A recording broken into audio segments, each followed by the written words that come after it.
All right, so here we go. We're on our last part of chapter 3. When we left off, they were talking about all the reform that Korea's Minister of Education had started. And so one of the things that he started was teacher evaluations. So under Korea's new rules, low-scoring teachers were supposed to be retrained. But as in U.S. districts where reformers have tried imposing similar strategies, teachers and their unions fought back, calling the evaluations degrading and unfair. Pretty policies on paper turned toxic in practice. Look at that last line from a literary or from a writing standpoint. Pretty policies on paper turn toxic in practice. Lots of words that start with a P, right? Do you remember what that's called? It's alliteration. So the repetition of the same letter sound at the beginning of a word. Alliteration. As a form of protest, some Korean teachers gave all their peers the highest possible reviews. In 2011, less than 1% of Korea's teachers were actually sent for retraining, and some simply refused to go. After his first year in office, one of Lee's biggest accomplishments was that spending on hagwons had declined. The figures went down just 3.5%, but he considered it a major victory nonetheless. Listening to Lee, I realized that the rest of the world could learn as much from what worked in Korea as from what didn't work. First, countries could change. That was hopeful. Korea had raised its expectations for what kids could do despite epidemic poverty and illiteracy. Korea did not wait to fix poverty before radically improving its education system, including its teacher colleges. This faith in education and people had catapulted Korea into the developed world. Second, rigor mattered. Koreans understood that mastering difficult academic content was important. They didn't take shortcuts, especially in math. They assumed that performance was mostly a product of hard work, not God-given talent. This attitude meant that all kids tried harder, and it was more valuable to a country than gold or oil. As Eric had noticed on his first day, Korean schools existed for one and only one purpose, so that children could master complex academic material. It was an obvious difference. U.S. schools, by contrast, were about many things, only one of which was learning. This lack of focus made it easy to lose sight of what mattered most. For example, U.S. schools spend a relatively large sum of money on sports and technology instead of, say, teacher salaries.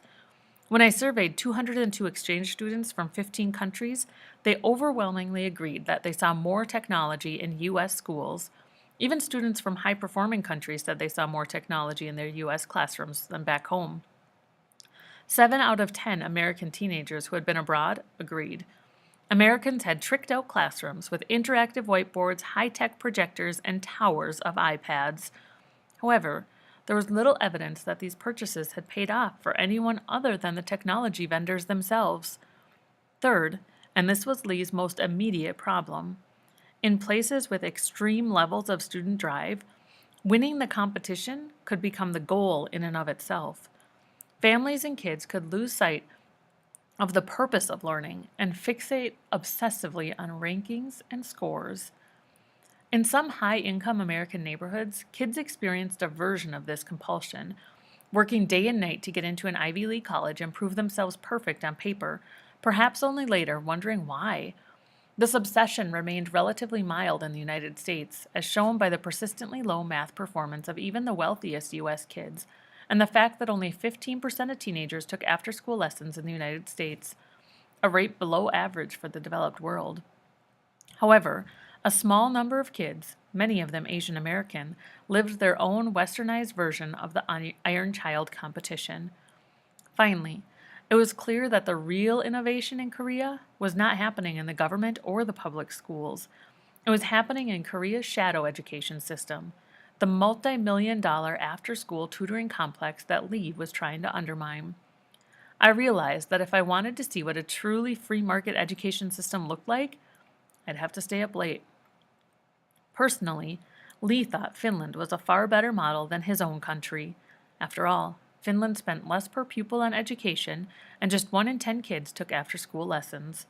In Korea, 7 in 10 took extracurricular lessons. Both countries scored at the top of the world on PISA, but however you looked at it, Finnish children got a far better deal. There was more than one way to become a superpower. Lee warned, take care to choose the high road. Claustrophobic in Korea. After visiting the minister in Seoul, I took a high-speed train to Busan, the booming beachfront city on the southern coast of Korea. Eric offered to give me a tour. He showed up at the lobby of my hotel in his white-rimmed sunglasses and a messenger bag, eager to please. Do you feel like Korean food, or are you already sick of it? Have you had Korean pizza? It's crazy. Or we could do sushi. Eric loved Korea. As we walked through the clamor of the shopping stalls, he pointed out socks with Barack Obama's face on them and made me try his favorite yogurt drink. We made a special stop at a gift store so he could show me some of the infamous napping pillows, demonstrating how they slipped over the wrist for effortless comfort. I adapt really well to places, he told me. He had diligently worked on his Korean and could now navigate gracefully through restaurants and casual conversations. He ordered sweet potato pizza for both of us. By this time, he'd spent a night at a Buddhist temple high in the mountains. He'd learned taekwondo. On one harrowing evening at a fish market, he'd even forced himself to eat a live baby octopus wrapped around his chopstick. What do you think about that? Eric appreciated the weirdness of Korea and the warmth of Koreans. Really, the only problem was school. He had tried to keep his mind open, but he dreaded those days at Namsan, sitting for 6 hours with students too stressed or exhausted to talk for more than 5 minutes between classes, then taking the bus home. It wasn't that Eric couldn't be alone. In fact, he had lots of experience with isolation. He spent years as a closeted gay teenager in America. He knew about loneliness. But he had discovered that the pressure to conform extended well beyond sexuality in Korea. Teenagers were in all kinds of closets, sometimes literally, locked into small, airless spaces studying for the test. The students I've talked to despise the system, he said, shaking his head. They absolutely loathe it. Eric admired one part of the Korean system, the high expectations that everyone had for what kids could do. He was curious about the Hagwons, where his classmates said they learned so much. However, he was learning that the top of the world could be a lonely place, and the important question was not just which kids lived there, but what they had gone through to get there. And that is the end of chapter 3.